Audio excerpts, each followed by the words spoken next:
Hello guys, कैसे हो आप? तो गाइज मैंने क्लास 10 वालों के लिए कुछ महत्वपूर्ण प्रश्न लिए हैं जो अध्याय 1 के हैं। इस वीडियो को आप थोड़ा सा भी स्किप मत कीजिए, आखिरी तक देखते जाइए क्योंकि यह वीडियो आपको बहुत ही वाली है। और अभी तक आपने हमारे इस यूट्यूब चैनल को सब्सक्राइब नहीं किया तो प्लीज़ सब्सक्राइब करके बेल आइकन को भी दबा लीजिए ताकि मेरी आने वाली वीडियो आपको सबसे पहले मिलती रहे। तो देखिए यहाँ पर मैंने लिया है केमिकल रिएक्शंस एंड इक्वेशन यानी लेसन का नाम है। तो रासायनिक अभिक्रिया, जब एक या एक से अधिक पदार्थ आपस में क्रिया करके नए पदार्थ का निर्माण करते हैं तो वह रासायनिक अभिक्रिया कहलाती है। और देखिए यहाँ पर दूसरा है, ये आपके सामने आयनिक अभिक्रिया। तो देखिए जब अभिकारकों एवं क्रियाफलों के मध्य आयनिक बंध टूटकर नए आयनिक बंध बनाते हैं तो वह आयनिक अभिक्रिया कहलाती है। और आयनिक अभिक्रिया 3 प्रकार की होती है, आपको ये भी याद रखना पड़ेगा। तो यह 3 प्रकार की होती है। पूछा भी जा सकता है कि आयनिक अभिक्रिया कितने प्रकार की होती है, तो आप बता दीजिए 3 प्रकार की कौन कौन सी। देखिए यहाँ पर संयोजन अभिक्रिया, वियोजन अभिक्रिया, विस्थापन अभिक्रिया। मैंने एकदम एक लाइन से लिखा है। देखिए यहाँ पर अब संयोजन अभिक्रिया, जब 2 या 2 से अधिक पदार्थ मिलकर एक नए पदार्थ का निर्माण करते हैं तो वह संयोजन अभिक्रिया कहलाती है। यानी देखिए यहाँ पर इसका मैंने इक्वेशन यानी समीकरण भी बनाया हूँ। देखिए कैल्शियम ऑक्साइड जब कार्बन डाइऑक्साइड से क्रिया करता है तो कैल्शियम कार्बोनेट बनता है। इसके साथ आपके 2 क्वेश्चन हल हो रहे हैं। तो कभी कभी पूछ भी सकता है कि केवल रासायनिक समीकरण लिखिए, आपके पेपर में आता भी है कि केवल रासायनिक समीकरण क्या होता है, तो आप बता दीजिए कैल्शियम कार्बोनेट बनता है।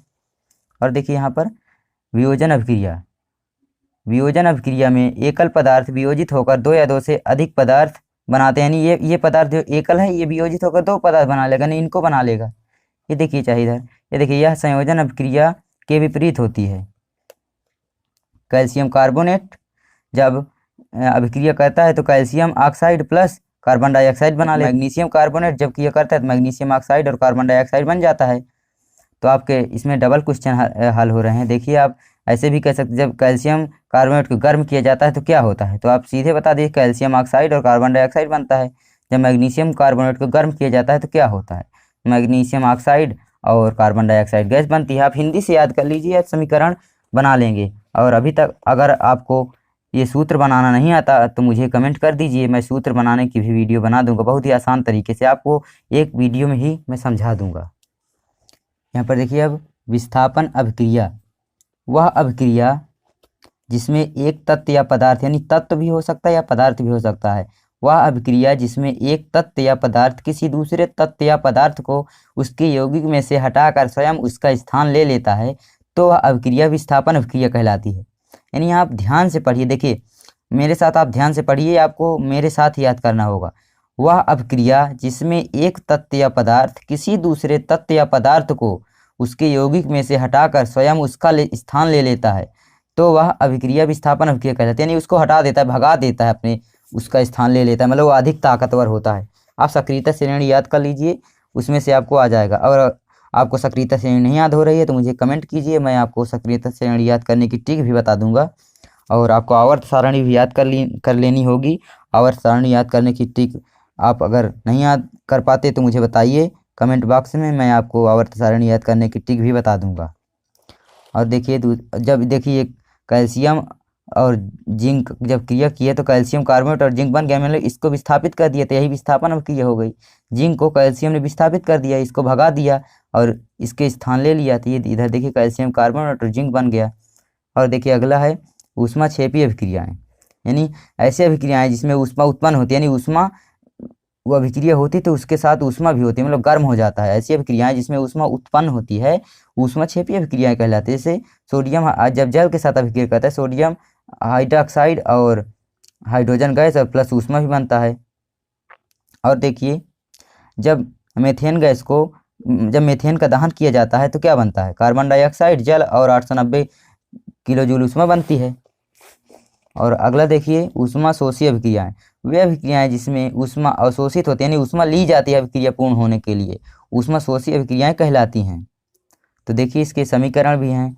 नाइट्रोजन जब ऑक्सीजन से संयोग करते हैं, यानी N2 प्लस O2 जब और प्लस 180.5 किलो जूल ऊष्मा होती है तो नाइट्रोजन ऑक्साइड होता है। ये 2 क्यों लगा है, ये संतुलित करने के लिए लगा है। यहाँ देखिए 2 और 2 है तो इधर 2NO बन गया है। तो रासायनिक समीकरण को संतुलित करना भी आवश्यक होता है, इसलिए संतुलित करने के लिए 2 लग गया है। और देखिए जब हाइड्रोजन आयोडीन से अभिक्रिया करता है तो 53.9 किलो जूल ऊष्मा भी प्रयोग होती है, तभी तो हाइड्रोजन आयोडाइड बनता है। ये देखिए मैं तुरंत बोल देता हूँ। अगर आपको ऐसे ही हिंदी से बनाना नहीं आता तो बताइए, मैं आपको वीडियो उसकी बना दूंगा। कमेंट बॉक्स में आप मुझे बता सकते हैं। और देखिए यहाँ पर द्विविस्थापन अभिक्रिया। द्विविस्थापन अभिक्रिया में दो अलग अलग परमाणु या परमाणुओं के समूह आयन का, मतलब परमाणु के समूह को आयन कहते हैं। पूछ भी सकता है परमाणुओं के समूह को क्या कहते हैं, तो परमाणुओं के समूह को आयन कहते हैं। द्विविस्थापन अभिक्रिया में दो अलग अलग परमाणु या परमाणुओं के समूह आयन का आपस में आदान प्रदान, यानी आदान प्रदान का मतलब अदला बदली होता है। तो देखिए यहाँ पर जब मैग्नीशियम सल्फेट जिंक कार्बोनेट से अभिक्रिया करता है, मैग्नीशियम कार्बोनेट और जिंक सल्फेट बनता है। यानी देखिए मैग्नीशियम सल्फेट था, इसको इसने बदल लिया, यानी अदला बदली दोनों कर लेते हैं। देखिए मैग्नीशियम कार्बोनेट बन जाता है, जिंक सल्फेट, मतलब ये जुड़ जाते हैं ये दोनों, ये और इधर की ये दोनों जुड़ जाते हैं ये, तो इधर देख सकते हैं आप। और देखिए ऐसे ये भी है कि कैल्शियम कार्बोनेट जब जिंक सल्फेट से अभिक्रिया करता है तो कैल्शियम सल्फेट और जिंक कार्बोनेट बन जाता है। अदला बदली मतलब कर लेते हैं। मैं इसीलिए आपको पुस्तक में लिख दिया हूँ कि आपको जल्दी से याद हो जाए। और देखिए यहाँ पर एक है, आपको दिखाई दे रहा होगा, ये देखिए विद्युत या आयनिक वियोजन अभिक्रिया। कुछ यौगिक जल में घोलने पर या विद्युत धारा प्रवाहित करने पर अपने धन एवं ऋण आयनों में टूट जाते हैं, तो उसे विद्युत या आयनिक वियोजन अभिक्रिया कहते हैं। वियोजन अभिक्रिया कहते हैं। देखिए हाइड्रोक्लोरिक अम्ल है, जब ये इसको विद्युत या अपघटन किया गया तो ये मतलब H+ आयन दिया, और क्लोरीन भी माइनस आयन, क्लोरीन का माइनस आयन होता है मतलब ऋण आयन, और ये अधातु है, ये धातु, तो ये प्लस आयन बनाता है, ये मतलब ऋण आयन बनाता है। तो आपको अगर ये वीडियो अच्छी लगी हो तो प्लीज़ यार लाइक कर दीजिए और हमारे चैनल को सब्सक्राइब कर लीजिए, क्योंकि मैं इसी तरह की वीडियो अपलोड करता रहता हूँ। तो आज तक के लिए इतना ही, तब तक के लिए गुड बाय। पढ़ते रहिए, मस्त रहिए। जय हिंद, जय भारत।